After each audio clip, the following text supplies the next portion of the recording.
Good day mga ka-adventure, ito nga pala si Tito Rai sa Tito Rai's World and Adventure.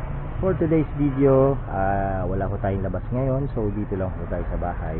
So papakita ko na lang ho sa inyo kung anong ginagawa ko dito pag nandito ko sa bahay. Tara ho, tingnan na ho natin. At ayun ho, magandang araw po sa ating lahat. So nandito ho tayo sa aming bahay. Andito ho ako sa aming veranda sa taas. So kung makikita nyo, puro ho halaman mga nandito at saka ho mga aming mga pet. Ito ho, papakita ko. So far ang makikita nyo ho dito sa amin, karamihan ho ay mga halaman ho na aking tatay. Ayan po ay mga bonsai, mga totoong mga ano ho yan, mga puno na nilagay ho yan sa paso. Ayan kung makikita nyo ho, merong nakakapit sa bato. Ito, ayan, mga nakakapit sa bato. Ayan pa ho. Ayan, mga nakakapit sa bato. Meron din naman ho yung mga nasa paso lang. Ayan. Ayan po. Kita nyo, nakapaligid ho yan dito. Punong-puno ho ng halaman ho yan dito ho sa amin. Hanggang doon po sa baba. Ayan. Doon po sa baba namin. Ang dami rin po yung halaman. Pati doon sa labas.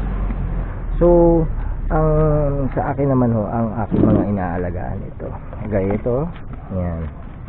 Ito po ay mga aquatic plants. Ito yung mga halaman ho na tumutubo ho siya sa pwede ho siya sa ilalim ng ng tubig. Pwede rin ho naman siyang nasa ibabaw ho ng tubig. Ganyan, immerse or yung sinasabing submerge at saka immerse. Ayan. Ito po ho yung mga iba. Ayan. Ito ho, mga halos magti 3 weeks ko ng tanim ng mga aquatic plants. Ito ho yung Ludwiga Red. Ayan. Yan, ito pa ho. Yan. Ludwiga Red to, at saka itong tawag na parrot feather. Ito rin ho, yan, mga aquatic plants yan. Kaya lang hindi ko lang ho kasi kabisado o mabanggit yung mismong mismong pangalan ng halaman.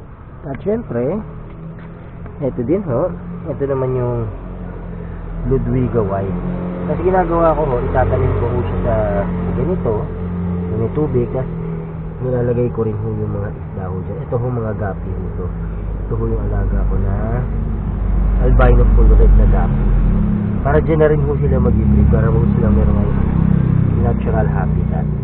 Ito naman isa dito, ganyan din. Kung makikita nyo yan, may mga halaman ho, tapos yung tubig. So hindi ko na kailangan diligan. Ang ginagawa ko ng halaman, hindi ko rin ho pinapalitan yung tubig nito ginagawa dito ng halaman, siya na yung nagfi-filter ng tubig. So yung mga yung ammonia nawawala ho dahil na-absorb ho ng halaman. Dito naman ho yung dwarf panda na isda ho yan. Kung makikita nyo, medyo hindi lang makita masyado kasi may reflection. Yan. Dito naman po sa kabila, ayan, kung makikita nyo, ito po yung full gold gapi. Bali ang mga alaga kong mga isda, karamihan ho yan, mga gapi. Yung makikita nyo, yan yung mga anak. Yung mga nanay at saka yung magulang at sa ilalim. Ayan.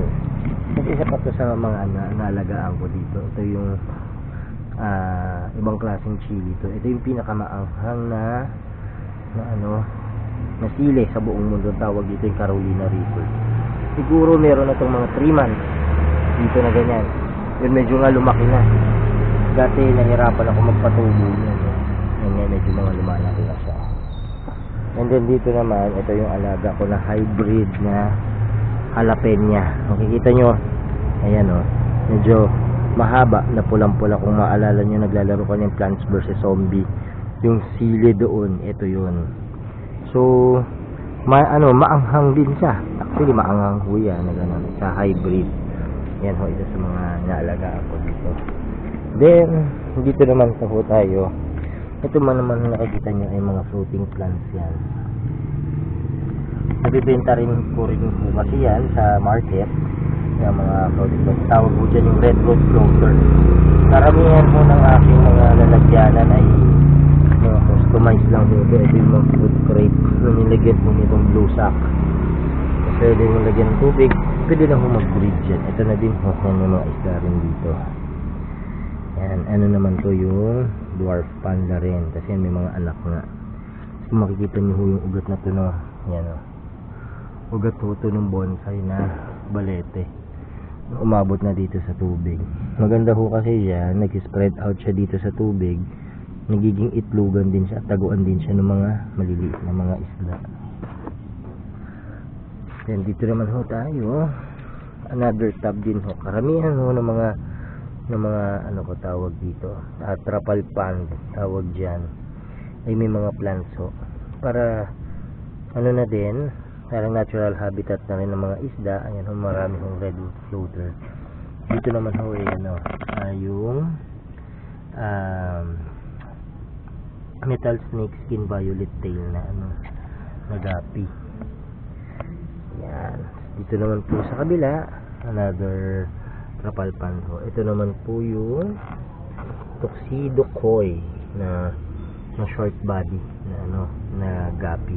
Karamihan ho ng mga alaga kong isda ay gapi sa mga halaman. Ito mga another Carolina Reaper na chili na patubo pala, na ano na, mga tumubo na. Yan, tapos ito naman ho dito, ganun din. Ayan, ito na mga isda dyan din. Gapi po yan na metal snake skin violet tail. Yan, nabibenta ko rin ho kasi yan, yung mga yan, binibreed ko sila. Ito din yung mga aquatic plants na to ay nabibenta ko rin. So double purpose na siya, alaga ka, breeding ground na nila at the same time. Ayan, pwede ka magpatubo ng halaman. Ito ho yung isa sa mga rare ko hong alaga. Ang tawag po dito ay ano, yung Santa Claus gapi na short body. So may silang po yung katawan yan. Karamihan nung ngayon ng mga uso ganyan. Yan, kung makikita nyo may mga flags yan. Kasi ang tawag din yung ano, kabumba. May mga pakikita ko sa inyo yung ano hong itsura niyan sa ilalim. Parang isang natural habitat po ng mga isda. Sige po, papakita ko lang sa inyo.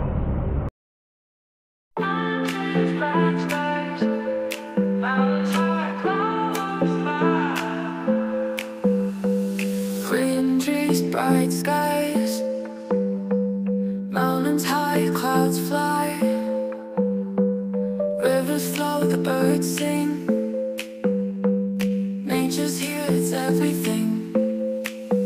Oh, nature's all around, in every sight, in every sound.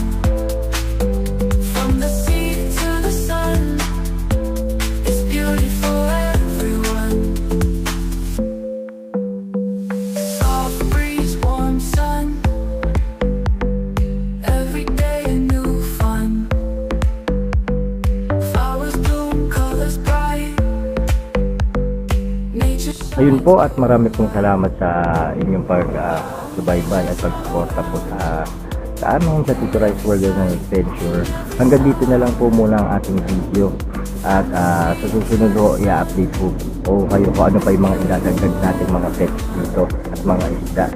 And also, ano rin po don't forget to like and share our YouTube channel, Tito Rice World and Adventure YouTube channel. Meron po tayo. And meron din po tayong Facebook na Tito Rice World and Adventure Facebook. So hanggang dito na lang po, at marami pong ulit salamat sa inyong pagsubaybay. Susunod po natin ulit na mga video kung kita-kita po tayo. Marami pong salamat. Thank you.